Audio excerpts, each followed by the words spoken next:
প্লেটে একটা ভাত ছিল, ধুয়ে ফেলে দিলে বাড়ির বরকত চলে গেল। বুখারী মুসলিম।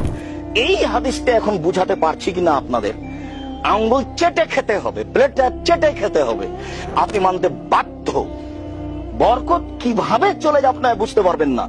তখন রোজ খাবার নিচ্ছে মানুষের কাছ থেকে, কিন্তু দেখি বাড়িতে নেই, তার মানে বাড়িতে বরকত নেই।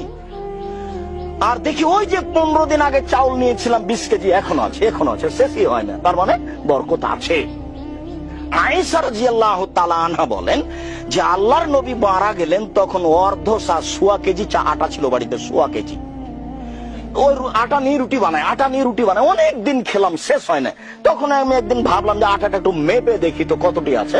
মাপার পরে দেখি 2 দিন পরে আর নেই। চলন্ত জিনিসটা মাপবেন না। ওই যে 20 কেজি চাউল পেয়েছেন, 2 দিন খাওয়ার পরে আর মাপবেন না যে কতটি আছে, মাপলেই 2-3 দিনে শেষ হয়ে যাবে।